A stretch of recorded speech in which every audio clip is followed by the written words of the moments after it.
Hello, lovely squirrels. Happy Thursday.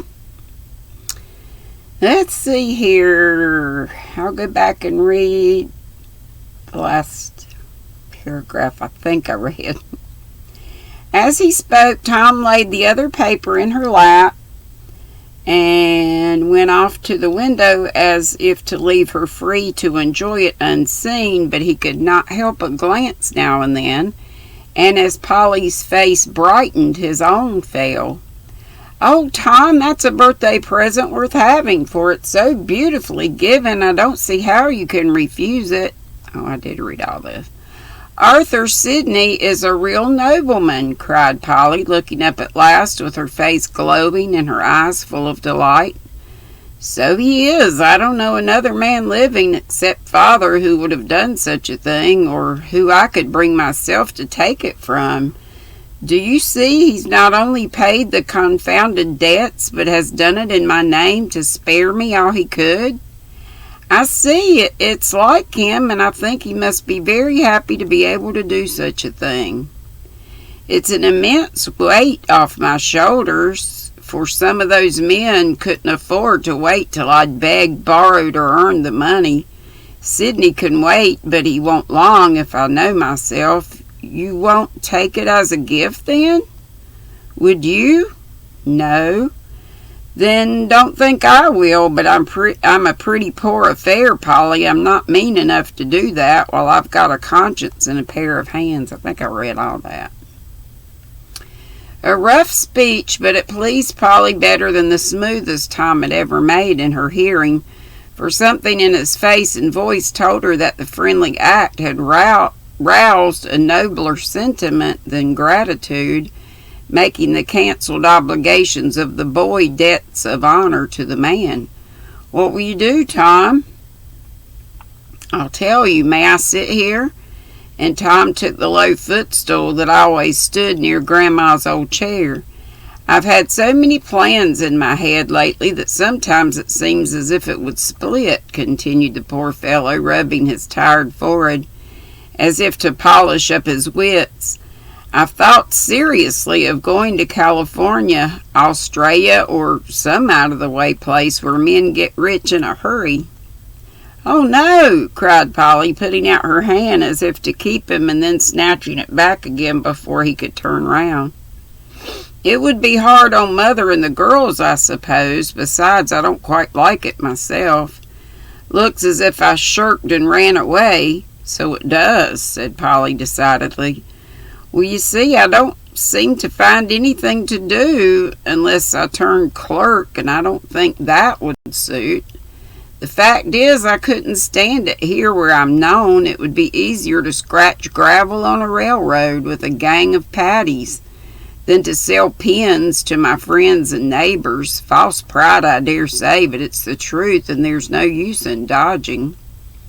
"Not a bit, and I quite agree with you. That's comfortable. Now I'm coming to the point where I especially want your advice, Polly. Yesterday I heard you telling Fan about your brother Ned, how well he got on, how he liked his business and wanted Will to come and take some place near him. You thought I was reading, but I heard, and it struck me that perhaps I could get a chance out west somewhere. What do you think?" "If you really mean work, I know you could," answered Polly quickly, as all sorts of plans and projects went sweeping through her mind. "I wish you could be with Ned. You'd get on together, I'm sure, and he'd be so glad to do anything he could. I'll write and ask straight away if you want me to." "Suppose you do, just for information, you know, then I shall have something to go upon. I want to have a feasible plan already before I speak to Father. There's nothing so convincing to business men as facts, you know." Polly could not help smiling at Tom's new tone. It seemed so strange to hear him talking about anything but horses and tailors, dancing and girls. She liked it, however, as much as she did the sober expression of his face and the way he had lately of swinging his arms about as if he wanted to do something energetic with them. That will be wise. Do you think your father will like this plan? Pretty sure he will. Yesterday when I told him I must go at something right off, he said, anything honest, Tom, and don't forget that your father began the world as a shop boy. You knew that, didn't you? Yes, he told me the story once, and I always liked to hear it because it was pleasant to see how well he had succeeded. I never did like the story, a little bit ashamed, I'm afraid, but when we talked it over last night, it struck me in a new light, and I understood why Father took failure so well and seemed so contented with this poorish place. It's only beginning again, he says, and having worked his way up once, he feels as if he could do it again. I declare to you, Polly, that sort of confidence in him and energy and courage in a man of his years makes me love and respect the dear old gentleman as I never did before. I'm so glad to hear you say that, Tom. I've sometimes thought you didn't quite appreciate your father any more than he knew how much of a man you were. Never was till today, you know, said Tom, laughing, yet looking as if he felt the dignity of his 21 years. Odd, isn't it, how people live together ever so long and don't seem to find one another out till something comes to do it for them? Perhaps this smash-up was sent to introduce me to my own father. There's philosophy for you, said Polly, smiling, even while she felt as if adversity was going to do more for Tom than years of prosperity.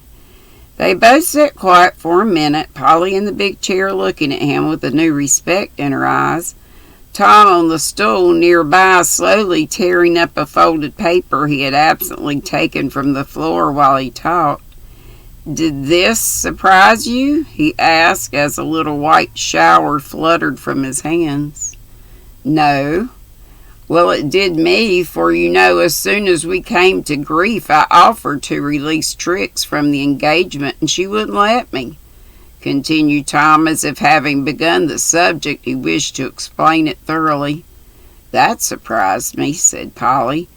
So it did me, for Fan always insisted it was the money and not the man she cared for. Her first answer pleased me very much, for I did not expect it, and nothing touches a fellow more than to have a woman stand by him through thick and thin. She don't seem to have done it.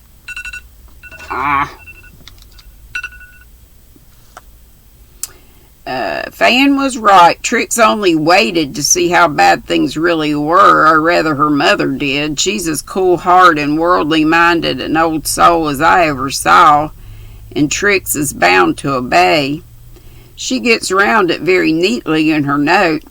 I won't be a burden, will sacrifice her hopes, and always remain my warm friend. But the truth is, Tom Shaw rich was worth making much of, but Tom Shaw poor is in the way, and may go to the devil as fast as he likes.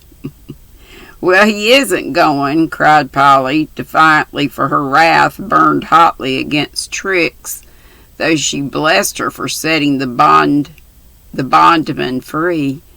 Came within an ace of it, muttered Tom to himself, adding aloud in a tone of calm resignation that assured Polly his heart would not be broken, though his engagement was.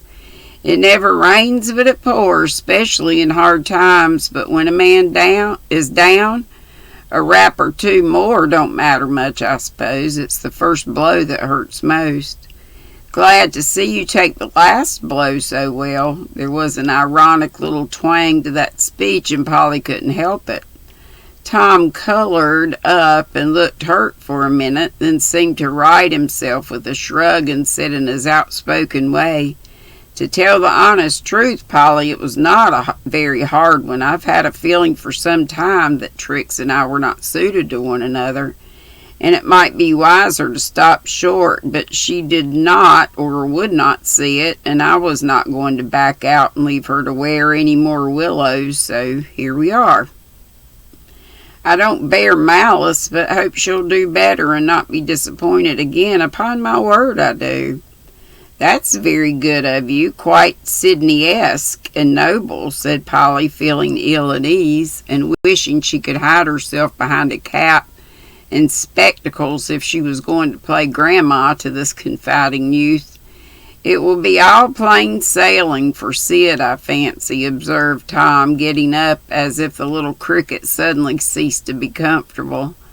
"I hope so," murmured Polly, wondering what was coming next. "He deserves the very best of everything, and I pray the Lord he may get it," added Tom, poking the fire in a destructive manner. Polly made no answer, fearing to pay too much, for she knew Fan had made no confidant of Tom, and she guarded her friend's secret as jealously as her own. "You'll write to Ned tomorrow, will you? I'll take anything he's got, for I want to be off," said Tom, casting down the poker and turning round with a resolute air which was lost on Polly, who sat twirling the rose that had fallen into her lap. "I'll write tonight. Would you like to tell the girls about Trix and Sydney?" she asked as she rose, feeling that the council was over.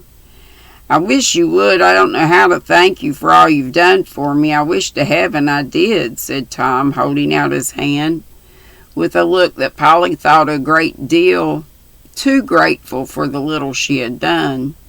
As she gave him her hand and looked up at him with those confiding eyes of hers, Tom's gratitude seemed to fly to his head. Without the slightest warning, he stooped down and kissed her, a proceeding which startled Polly so that he recovered himself at once and retreated into his den with the incoherent apology, "I beg pardon. I beg pardon. Couldn't help it. Grandma always let me on my birthday." Well, Polly took refuge upstairs, forgetting all about Fan as she sat in the dark with her face hidden, wondering why she wasn't very angry, and resolving never again to indulge in the delightful but dangerous pastime of playing grandmother. And that's the end. So, we didn't read very much today, only about 12 minutes, but I'll stop there. Because that alarm that went off is my little sis, the crotchety clogger. She should be on live right now on the YT. So, tomorrow we'll start with chapter 18, called The Woman Who Did Not Dare. Have a great day, and I hope to see you at Crotchety Cloggers Live, and also at Dana Triple C Creatively Creative Crochet is on at, is it 5 or 5:30? Making Meat. I think it's 5. Love y'all. Bye-bye.